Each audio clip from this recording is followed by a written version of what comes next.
How's everybody? Give it up for Joe.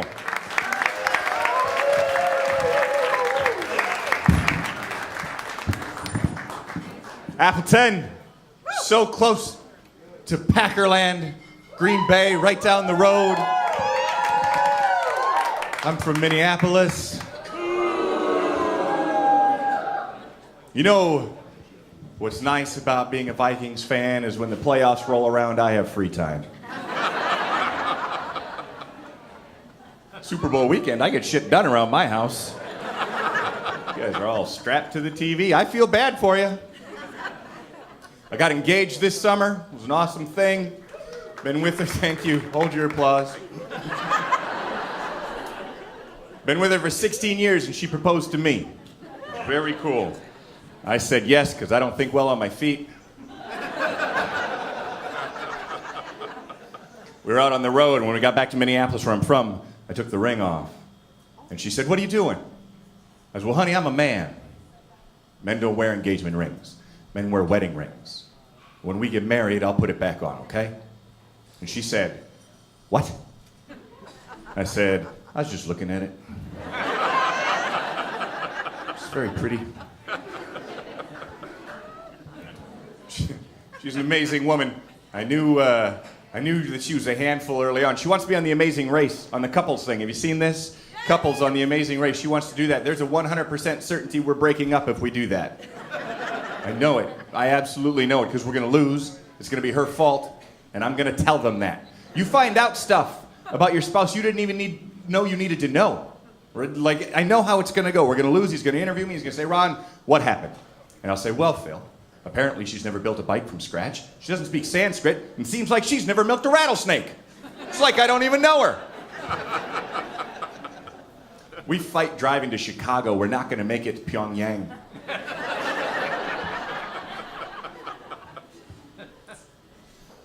Went to a wedding recently, and it was very cool. At the reception, there was this old couple. They've been married for 62 years sitting at the table with us, and they're very sweet, very cute. And talking to them, and the little old woman goes, "We've been married so long, I finish his sentences." And I said, "Ma'am, I think that's just called interrupting. Maybe you should shut the hell up once in a while." Great-grandpa fist bumped me.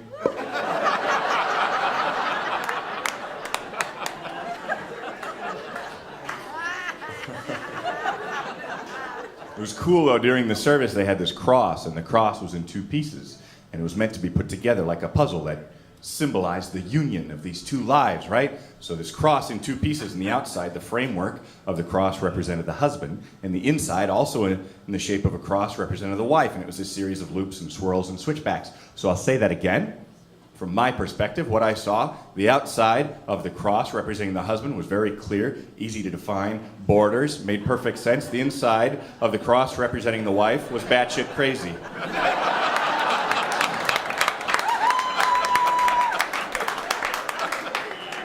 It's just different philosophies, right?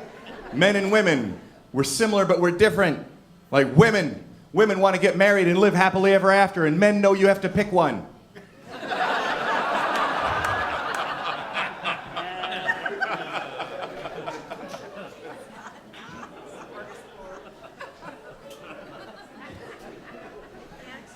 Sometimes I laugh a lot in my head at my own punchlines. No, she's awesome. She's amazing, in fact. And it's a very good relationship, and we've been together forever. Like I said, we have 3 kids, and it's been a terrific run. And my youngest daughter, now she's 15. Here's the thing. 3 kids, right? And people are like, "Oh, we're so blessed to have children. God has blessed us with children." And I suppose that's true to a point. God blesses you with children. But if you've pissed off God, he gives you daughters.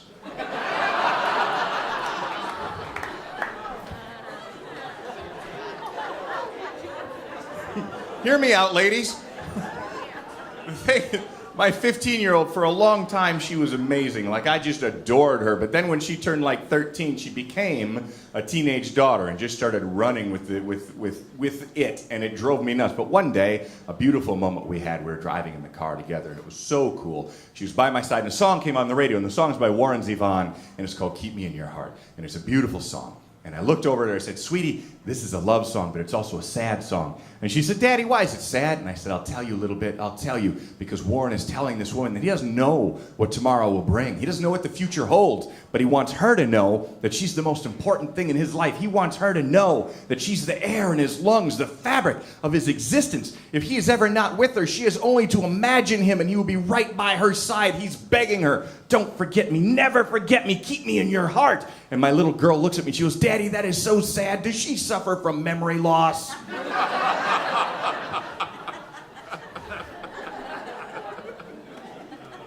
I said, no, sweetie, no woman does.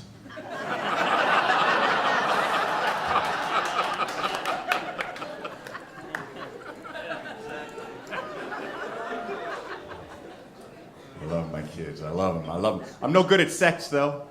I'm no good, and I blame my dad. I blame our talk. The talk was not a good one. He basically, he did it like this. He said, sex is a lot like getting something stuck in your teeth. I'll explain. You're going to try and work on it with your tongue for a long time, and that's not going to work, and you're just going to try and send in something bigger so you can get to sleep.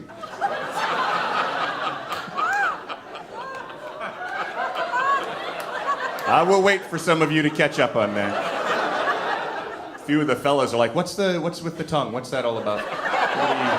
What do we do with that?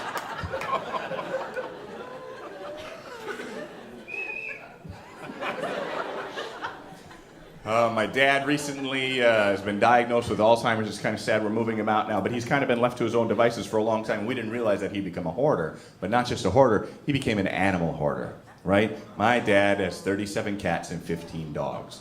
That is insane. We didn't know. We had no idea. So we going in and taking care of his business now, and the dogs are like just done. Like the dogs are sick. Cats are horrible. Cats are like girls, right? If you can handle, I won't even, that's a whole different batch of material, because I just got a look from her that says, don't even fucking finish that joke, buddy. You don't even go there. That's what legs down front just gave me. Anyway, so the dogs are like done. They're frustrated. I walked into the house and a dog slipped me a note. It said, help us, and it had the number for a kill shelter on it. Even the dogs want out.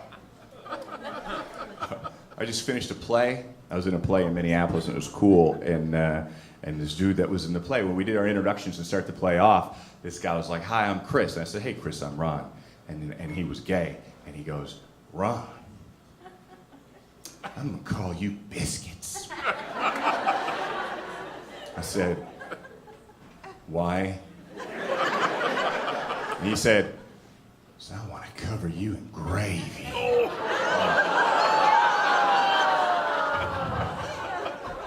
You know what I mean by gravy? Yes.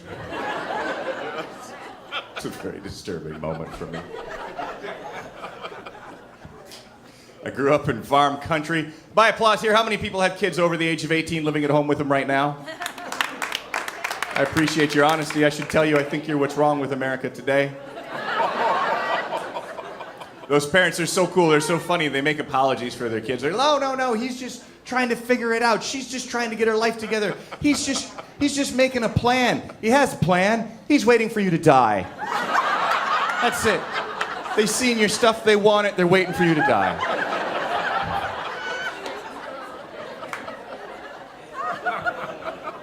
It's true. It's so sad. Kids are awful.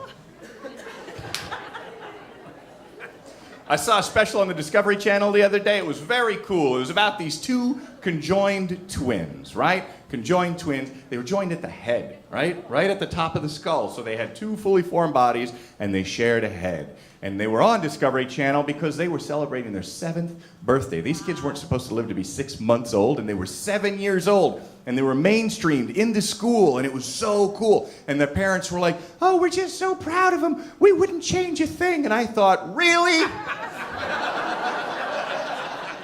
Nothing?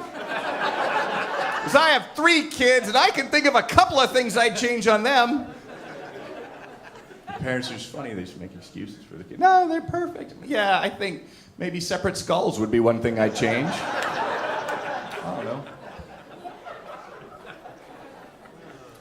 Been with this woman for 15 plus years now. 15 years. I've kind of gotten to the point in our life where I don't really speak much anymore. It's nonverbal communication. Have you been together for a while, sir? A little while? 2 years? So you still ask for things, probably. You still use your words. Yeah. I'm sort of in the nonverbal communication phase of our relationship where I just kind of point to what needs attention and hope she understands.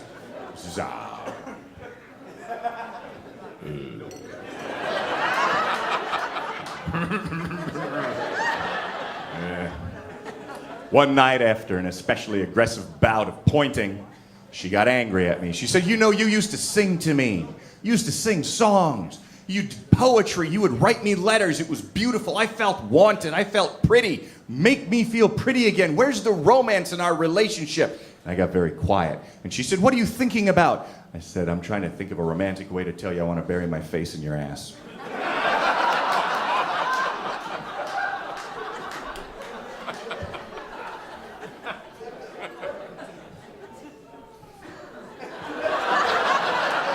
You can always spot the ass men in the crowd.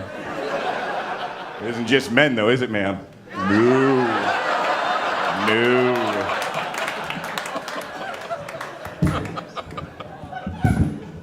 Oh, that is funny what just happened there.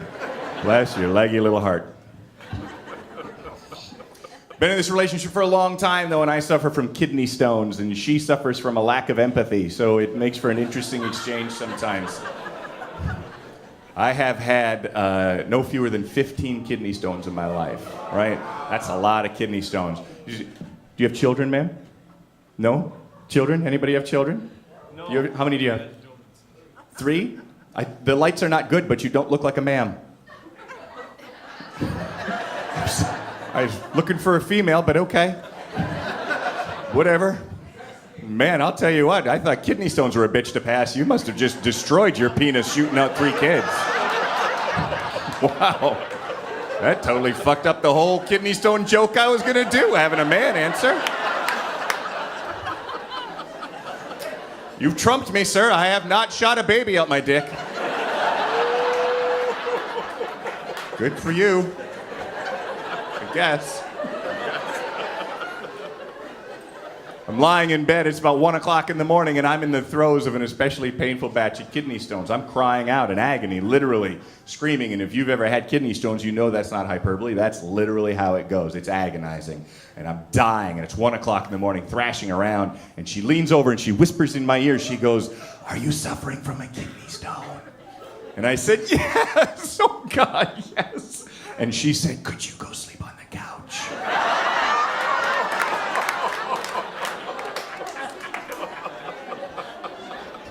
Horrible people.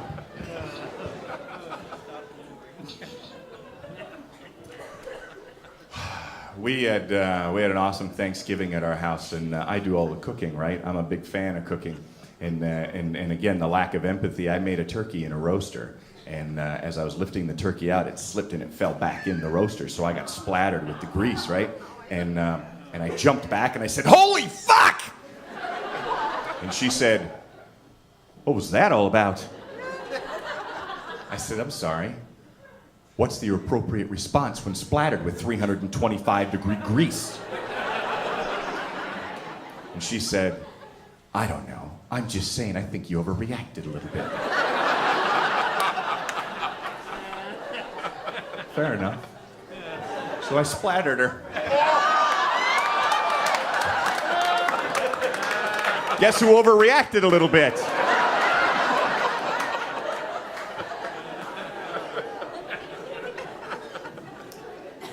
The holiday seasons are finally behind us. Anybody make the mistake of buying a star for their loved one? Anybody do that? That's about the stupidest thing you can do. A couple of you knuckleheads in the audience appear to have done that. You can't buy a star, ladies and gentlemen. They're stars. They're not for sale. You named it, doesn't matter. My guess is they're selling the same star to everybody over and over and over. That star's named Bob. He was the first guy who bought it. Here's the thing, the beauty of it, right? This is how they wrap you in. $59 and you get a parchment. A parchment. That makes it legit, right? Just in case you were questioning the legitimacy of the parchment, it's written in calligraphy. Nothing says legitimate government document like calligraphy on a parchment, right? The International Star Registry, you can buy a star. Here's a little thing, I don't know if you know, science geeks bat me up. Stars may or may not be up there anymore. They tend to burn out, right? They're hundreds, if not thousands of light years away. So, that light you see might not even be there anymore. What I'm saying there, Sparky, is you may have just bought a burnt out light bulb. It's like buying the wind. Honey, come outside, I got you a present. It's too windy. No, that's the gift. You bought me the wind? Yeah. Why does it smell so bad? Oh, I broke it. It's gonna be a recurring gift. Last thing before I get out of here, I'll tell you a story about these shoes. I love these shoes. These are my comedy shoes. I only wear them on stage. I only wear them when I'm doing shows. And one night I'm doing a show and it's going really, really well. The audience is packed. And right here, there are 4 generations of the same family sitting here. There's a great-grandpa, grandpa, dad, son sitting there. And they're all laughing and dying. They're loving the show. It's all going great, except great-grandpa. Great-grandpa is sitting there and he's just staring at me like this through the whole show. He didn't even blink. At one point, I thought he died. I don't care. It's not my problem. I got shit to do, too. Somebody else will clean that up, right? But he's just staring at me through the whole show. He's got nothing to say about any of it, not laughing at all. So after the show, in the back of the room, during the meet and greet portion of the show, great-grandpa comes up to me. And he goes, hey, are those your shoes? I said, yes, sir, these are my shoes. I got a story about those shoes. I said, you have a story about my shoes, sir? He said, I sure do. I said, sir, I'd love to hear that. He said, okay, here's the deal. Those shoes make you look like a homo. And great-grandpa laughed his ass off as he walked out of that club. And that's when I realized, old people are dicks. My name's Ron Lamprecht. Thanks for coming out tonight.